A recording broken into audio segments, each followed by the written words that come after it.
Welcome back. In this task, we will learn about vectors and lists. We will also see a few useful functions that are available to us when we use R. In R, vectors are of two types, atomic vectors and list. However, atomic vectors are usually referred to as just vectors, and list, even though it's a vector, is often referred to as just list. And in this task, we will follow that convention.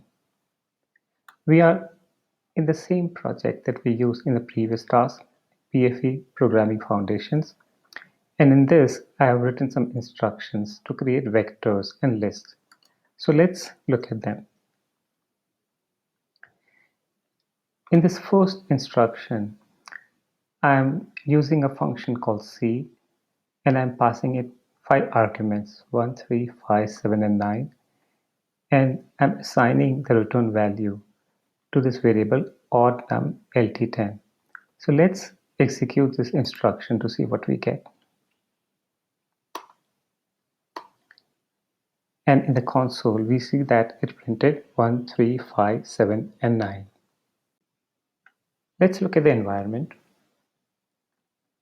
And we have this variable oddNum LT10. And we see the numbers 1, 3, 5, 7, and 9. What just happened is that we created a variable to hold 5 numbers. When we called the C function, we actually created a vector, and we assigned that vector to this variable oddNum LT10. Here's an alternate way to create a vector using the C function, where we specify the arguments on a different line. So let's execute this instruction, and we get the same result. This was a vector with 5 numbers. What if we wanted a vector with the first 50 numbers? Here's how we would create one. Let's execute the next instruction. And as you can see, the variable first 50 num has this 50 numbers, the first 50 numbers. When we type 1:50, R interprets it as a request to create a vector where the first number is 1 and the last number is 50. So let's look at the output that it produced. Notice these numbers in the square brackets, and the numbers seem to match the first number in the line. Let's come back to this after we execute the next instruction. In the next instruction, we use the seq function to generate a sequence of numbers, and this will give us a vector. To the sequence function, we give 3 arguments. The first 2 arguments specify the range of the sequence, and the third argument specifies the difference between the successive numbers in the sequence, and we assign the return value to this variable first 50 oddNum. So let's execute that to see what we get.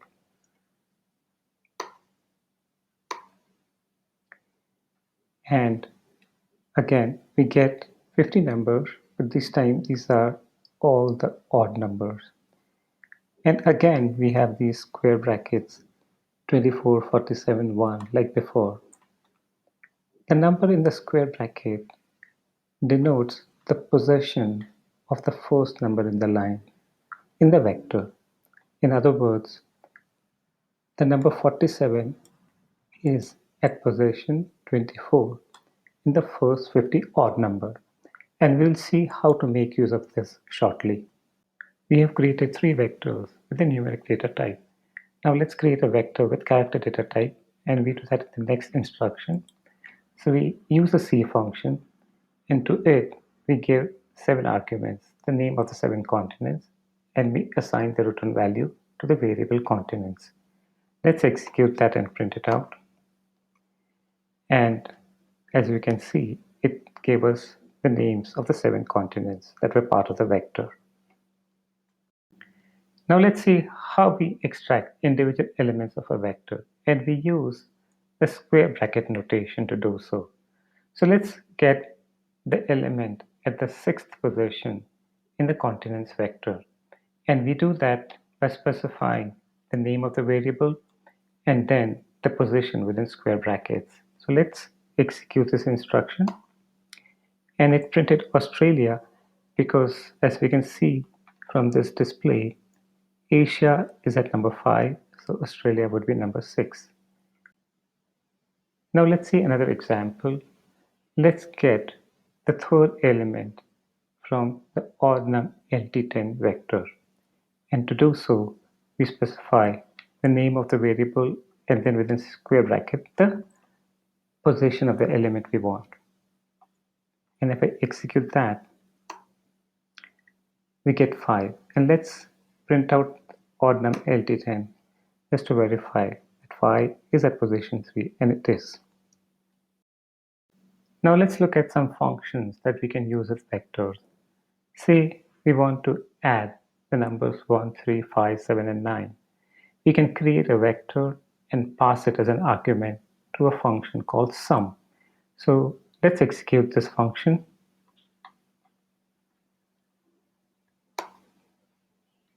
And we get 25. And that's correct because 1 plus 3 plus 5 plus 7 plus 9 is 25. We can also pass as an argument a variable that holds a vector to the sum function. And we do that in the next instruction. So let me execute that instruction.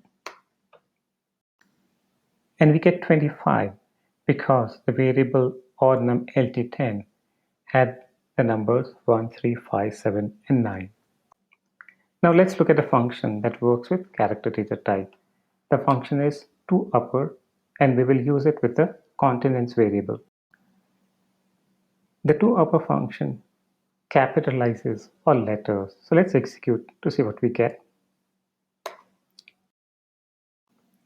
From the console, we see that the letters and the names are all capitalized.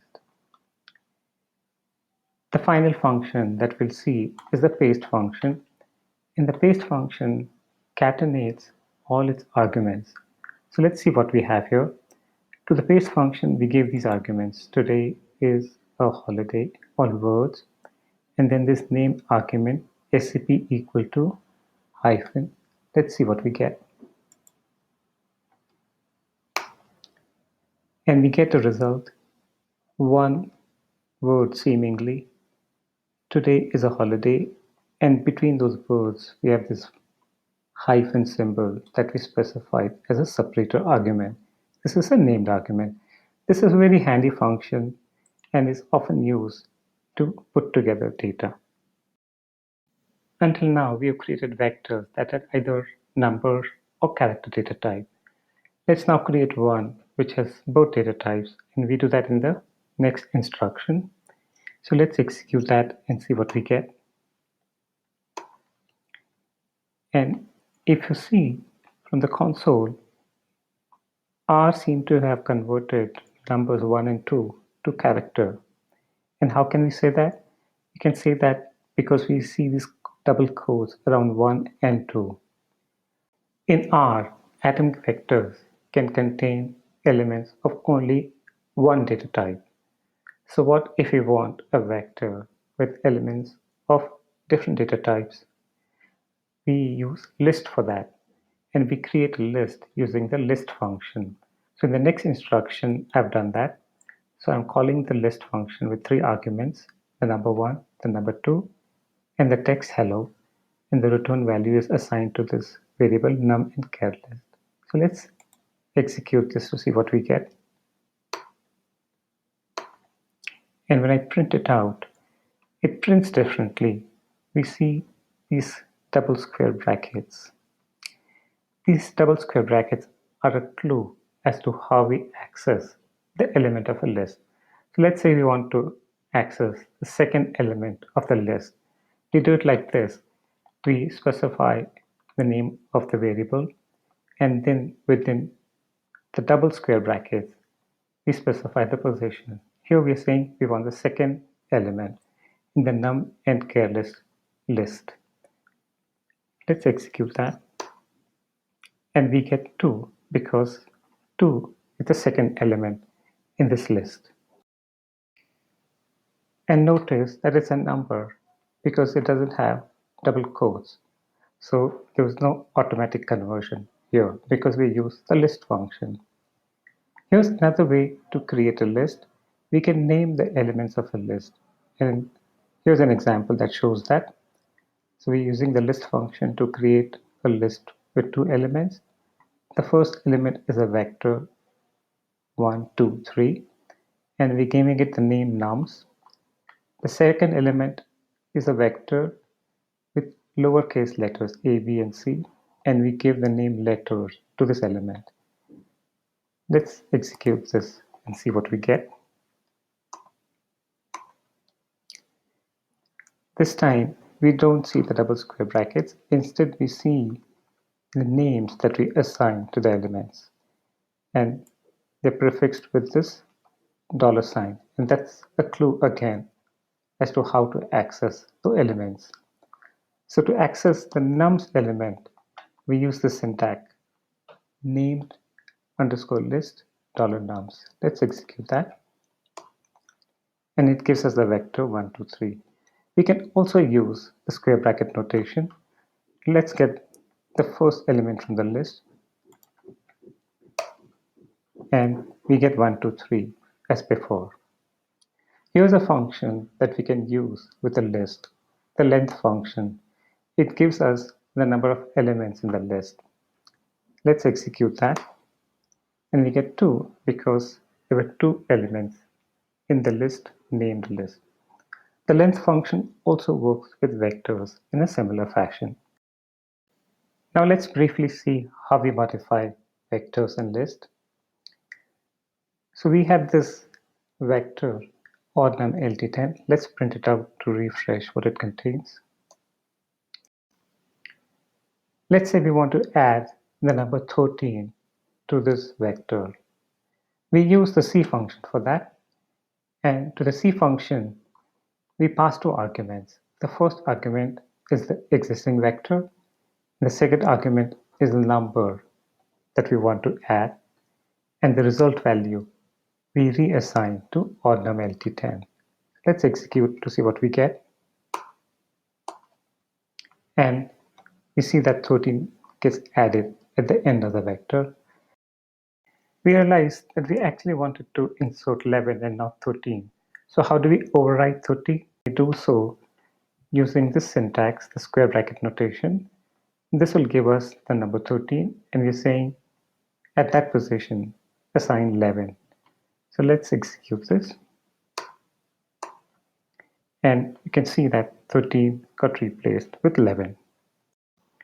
Now let's look at list. We had a named list that had 2 elements. Let's add the third element to it. Let's just refresh it first. We'll add a vector to this list, and we'll call that vector letters. We will give it the name letters.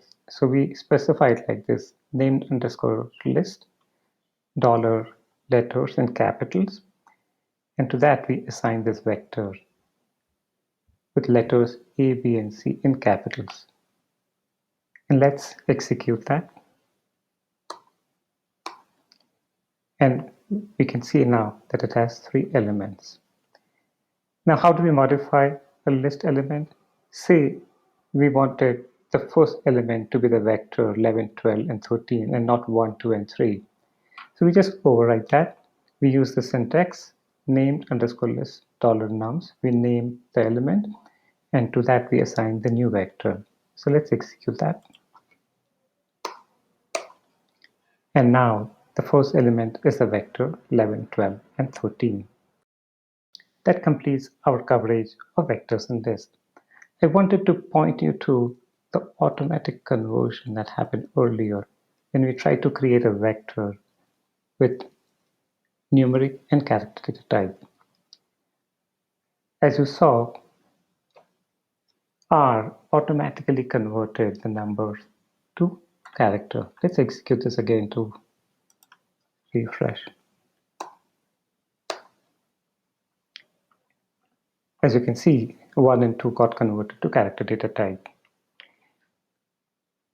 R did the automatic conversion, and since it couldn't convert hello to a number, it converted 1 and 2 to character.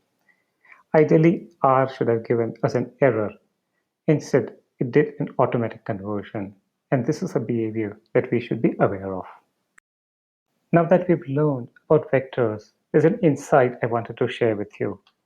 So let me create a variable, test var,